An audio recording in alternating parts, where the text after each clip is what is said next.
Two people, same city, same job title, same $83,000 a year. 8 years ago, they started at the same company on the same day in the same entry-level role.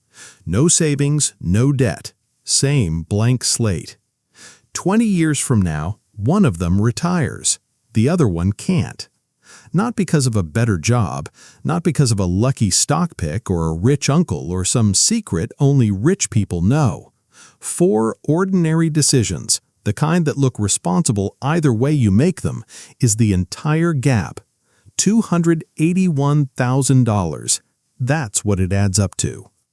Here's the trap. Both of these people would tell you, honestly, that they're doing fine with money. Only one of them is right. I'm Zaki.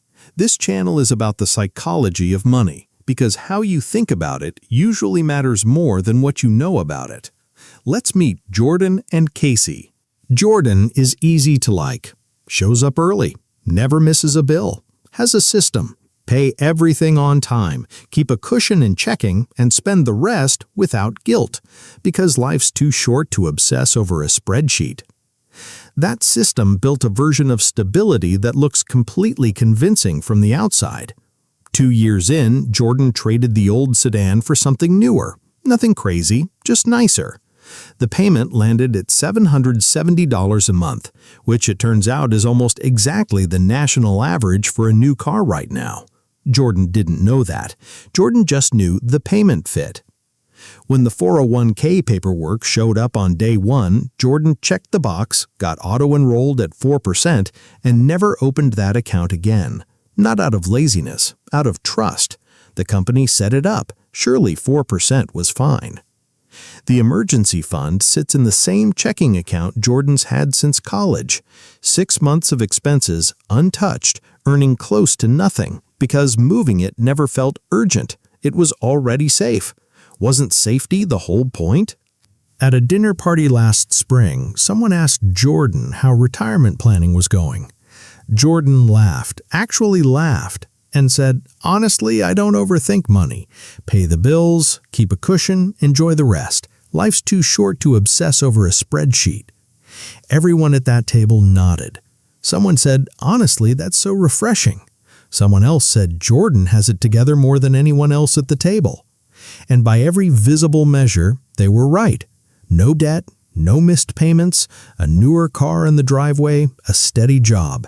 If you'd asked anyone at that dinner party to guess which of their friends was on track, most of them would have picked Jordan without a second thought. Nobody at that table was going to check Jordan's 401k statement. Neither was Jordan. Casey started the exact same week at the exact same company for $81,200 a year, close enough that the difference barely registers.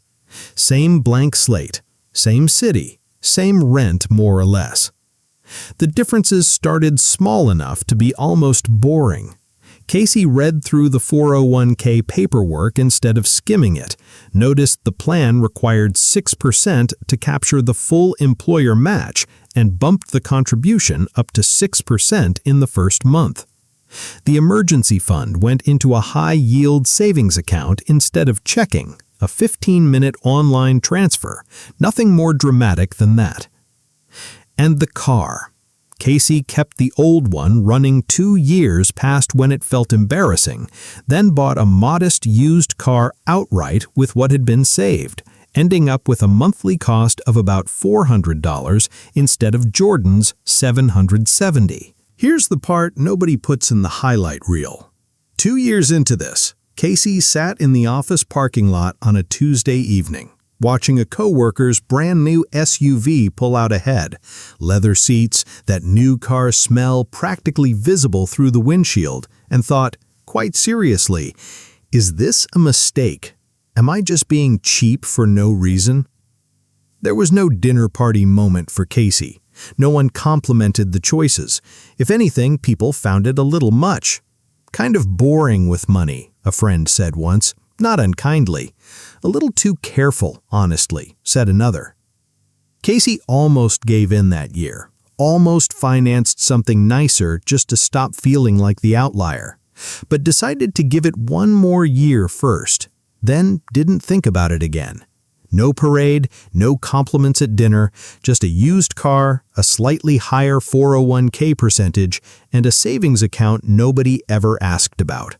Here's the part that doesn't show up at any dinner party. The math running quietly underneath both of these completely ordinary lives.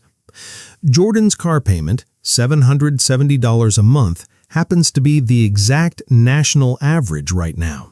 To afford that payment by the standard budgeting rule, you'd need to earn $92,400 a year. Jordan makes $83,730. That's an $8,670 gap. The average car payment is, by the numbers, already unaffordable for the household making the average income. And this isn't new, by the way. In 1994, the average new car cost $17,903. Today, it's $48,841, up 173%. Income over that same stretch only climbed 159. Cars really have outpaced paychecks. The industry's answer wasn't cheaper cars, it was longer loans. 4 years back then, almost 6 now. Same monthly ache, just stretched thinner. Casey's car costs $370 less every month. That's number one. Now the 401k. The average employer match is worth about 4% of salary. On this income, roughly $3,852 a year, but only if you contribute enough to unlock all of it. Most plans need around 6% from you to capture the full match. Jordan, stuck at the 4% default since day one, is only capturing about 2/3 of that match. The unclaimed piece? About $1,284 a year, $107 a month, essentially invisible, quietly not happening. Added up, $370 from the car, $107 from the match, $477 a month. The entire gap between these two completely normal lives. Here's what makes this genuinely surprising. $1,000 invested in the S&P 500 back in 1994, left completely untouched, would be worth about $17,449 today. That's just a real long-run average return of roughly 10% a year, doing what it does when nobody interferes with it. Now, stretch that same principle across $477 a month invested every month for 20 years at a more conservative 8% return.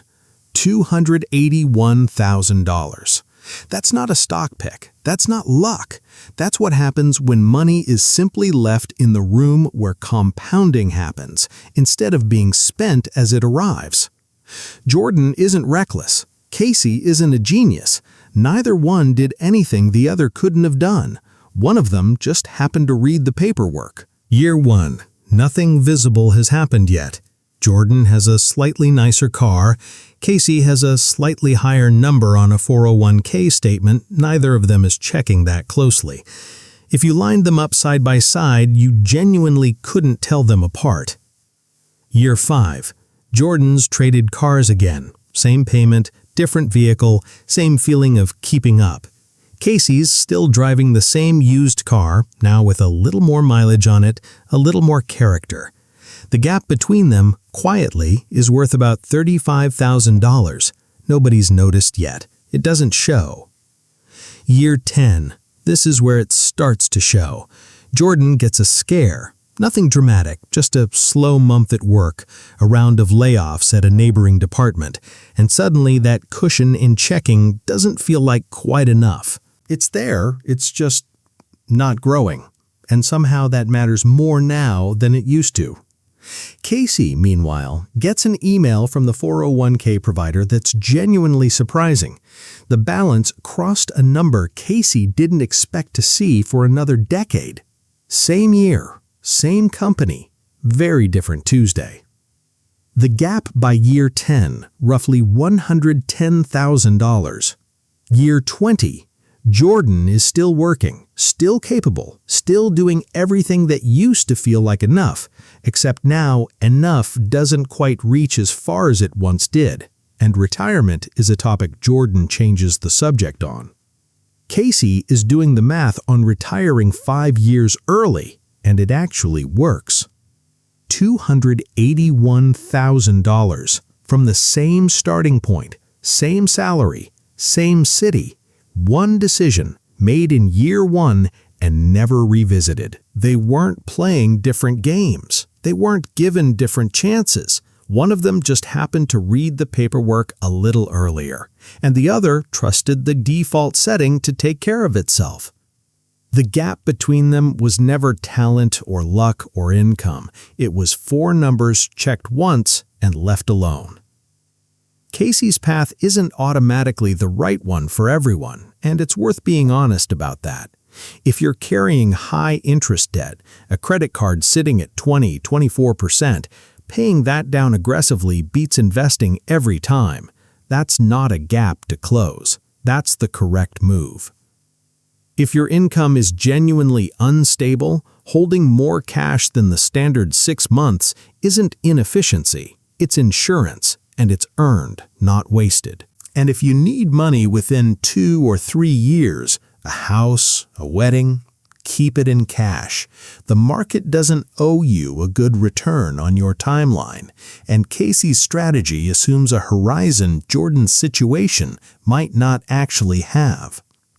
The real lesson isn't be like Casey no matter what. It's this: neither of these two people did anything unusually disciplined.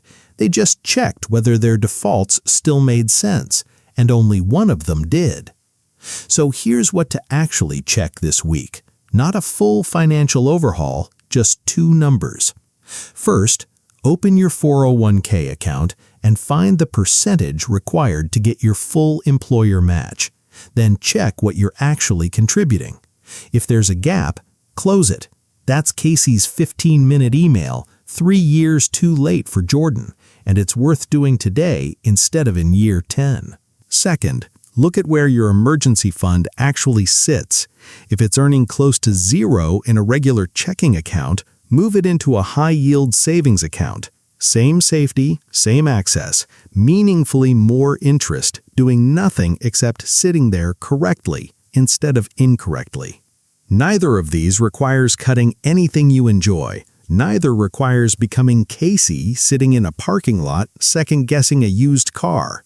It just requires checking 2 settings that were probably never set by you in the first place. Jordan isn't a cautionary tale. Jordan is just what happens when you trust the default setting to look out for you, and it quietly doesn't. Casey isn't a hero either. Casey just happened to read one piece of paperwork a little earlier than most people do, and then didn't think about it again for 20 years. That's really the whole story. Not a better job, not a bigger income, not more discipline than anyone else at that dinner table. So here's the question worth sitting with. Which of your own defaults have you never actually checked?